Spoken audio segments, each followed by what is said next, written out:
You're listening to Bro Down Podcast all fucking day. Oh, yeah. Hey, everybody. Welcome back to the Bro Down Podcast. I'm Andy Smith. And I have a cold. And this is Fight Fan Weekly. Another one. Another one. So today on Fight Fan Weekly, we're going to be breaking out the UFC 247. 247. Dominic versus Jon. Jones versus Reyes.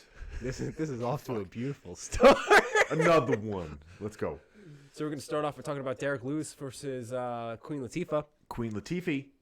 Queen Latifi. I don't know how to pronounce names, guys. I'm sorry. Okay, so Break it down for us, Andrew. we got a big heavy hitter in Derek Lewis, right? Not known for being a cardio master, but known for knocking dudes into Ain't going the on the atmosphere. Stairmaster all that often. Yeah, scary guy to fight for anybody. Alir Latifi spent most of his career, if not all of his career, at 205. That's interesting. He's built like a brick shithouse. Yeah. Thick dude. That's what she said. But he has been knocked out before in the past pretty horrifically. I don't like this matchup for him. Okay. Unless he can go out there and get Lewis to the ground early. I think Lewis is gonna just powerhouse through him and just throw some heavy hands until Latifi's gone. Does Lewis have any ground game? It's gotten better. He really doesn't need a ground game if he can just stop him from taking him down. Especially since Lewis is used to fighting guys that are natural heavyweights. And Latifi is a giant 205er body-wise, but he's been used to fighting 205ers, and I haven't seen what he looks like at heavyweight. I don't know what he's going to weigh in at. I don't know what, you know what I mean? There's a bunch of question marks on there's a lot of question marks here. So he'll answer a bunch of them if he can get through Lewis, but I do not see it going that way.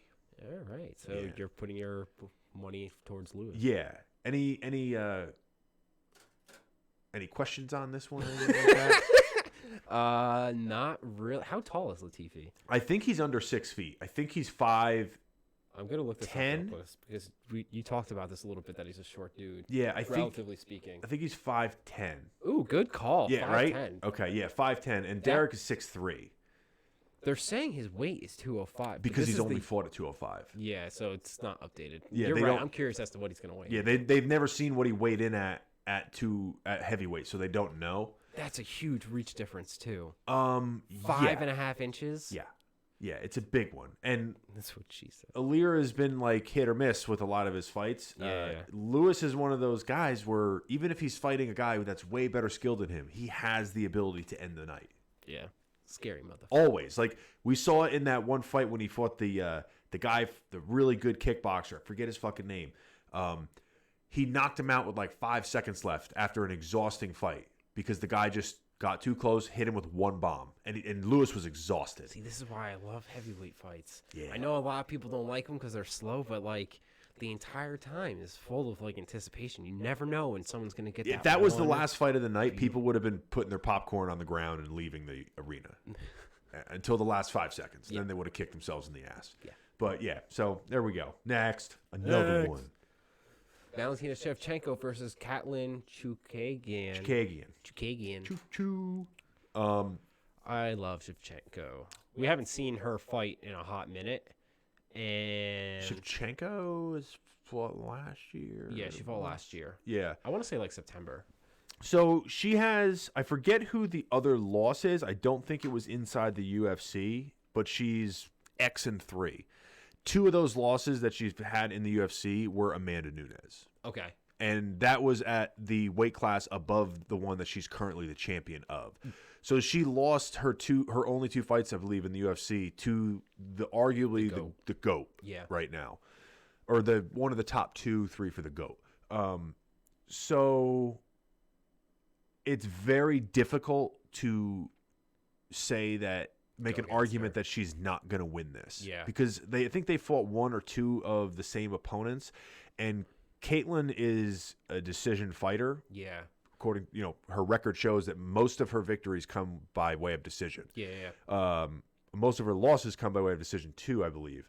But Valentina has ended the night for girls that Catlin took the full 15 minutes to do that. And I believe this might be Catlin's first 5-round fight. Oh, I'm not sure, but I think Valentina just has fought so much stiffer competition and had such better outings at that stiffer competition. Yeah. And she has more weapons and more power and just more ways to win the fight. She's shown she could shut girls down. yeah, and she seems like just such a smart fighter. You know what I mean? Like Very smart all around. all around, Yeah. which is a dangerous human being when you really Yes. think about it. And if Caitlin's go-to is decision, I don't think that's going to work in her favor against Shevchenko. Like, No. I think she can play the long game as well as a short game, if you know what I mean. Yeah. So I don't. Yeah, I agree with that statement. Yeah, Because I don't think Catlin had. Well, first of all, if it is truly her first 5-round fight, which I believe it is, and it goes 5 rounds, having never done that, it's very different. difficult for fighters to kind of figure out the pace at which to Yeah. keep for that. It's like adding a whole second fight on top of a fight. Yeah, It's yeah. crazy. Yes. And you got to figure out when to turn the gas on and when to take your foot off the pedal if you're Yep. not used to that. And Yep. trying to figure that out is a little difficult. Whereas Shevchenko's been there. She's done it. She's done it with the best. And she's made some of the best look mediocre. You know what I'm saying? Yeah, And she's yeah. fought girls and beat girls that used to fight at heavier weight classes because she used to fight at a heavier weight class. So there's a lot of things in Valentina's favor, but she's got red hair now. So I was fan of the blonde. I'm not digging the redhead. she looks like a completely different person. She does. Totally different person. It's like they swapped her out. Yeah, like I saw a picture of her and I'm like, who's that? I was like, who the hell is that? And then Yeah. it said the bullet. I'm like, what? And then I'm like, oh shit. I've Oh, never God. seen somebody's face change so much when they color their hair. Yeah, it was weird. Yeah, I'm, but I'm with you on that. yeah, I got my money on Shevchenko. I'm going to back you up on that one.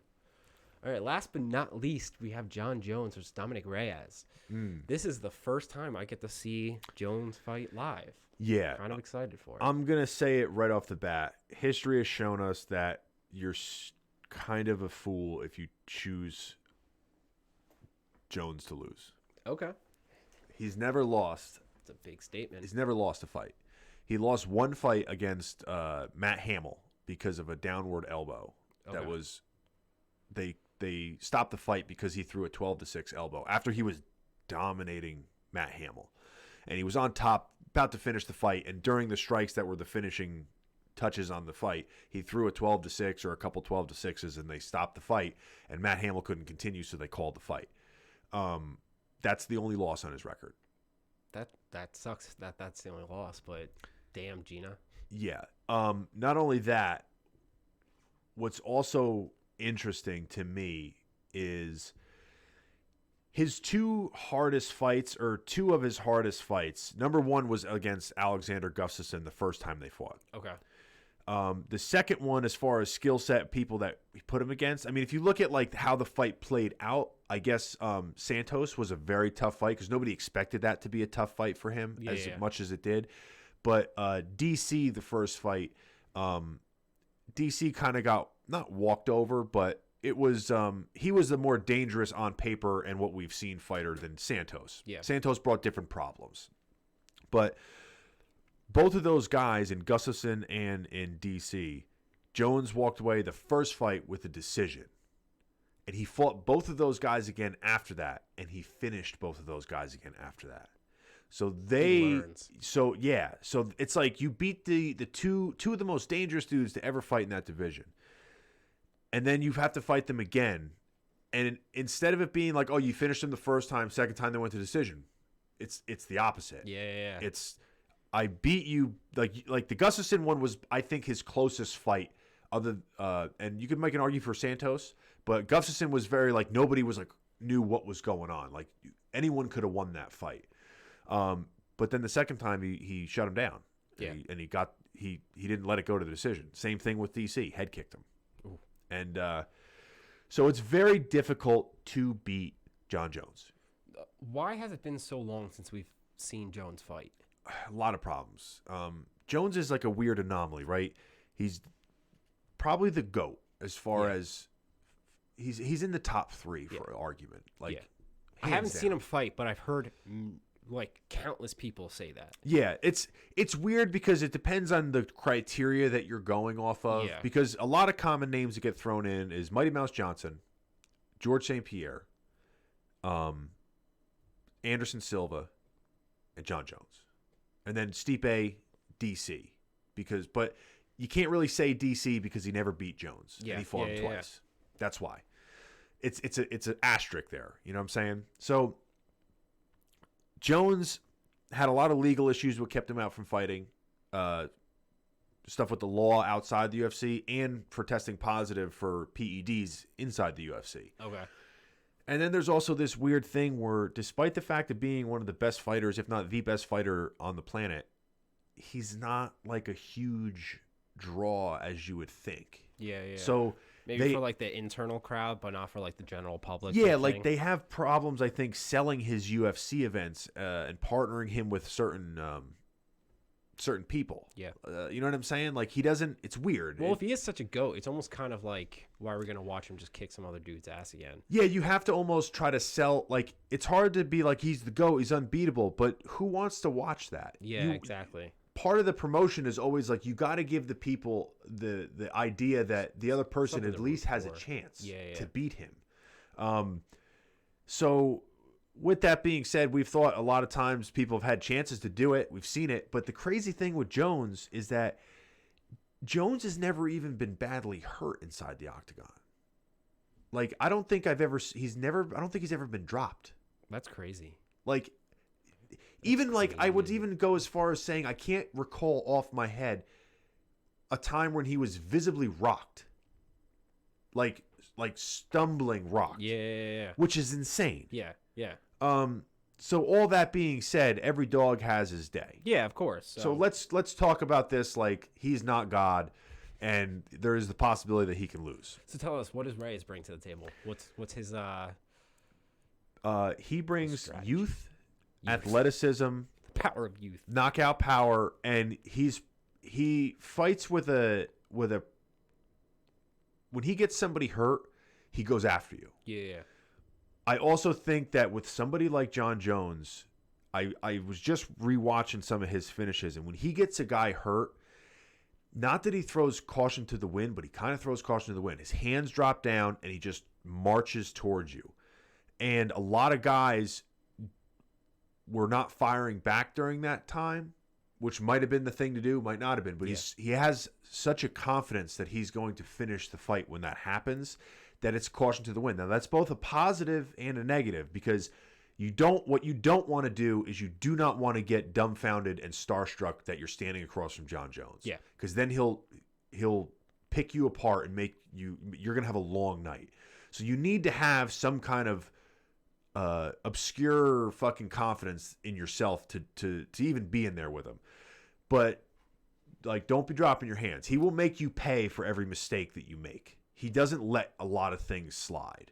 So that being said, Dominic hits really fucking hard. So I think it's interesting. They're both very tall. They're both very long. I think they both fight tall and long. But Jon Jones is one of the craftiest dudes in the octagon. Yeah. He brings a lot of weapons. That one goes to Jon. I would say if they fought 10 times, judging what I know now, Dominic might win one. That's fair. It's hard to pick against Jon. It's just hard. Yeah.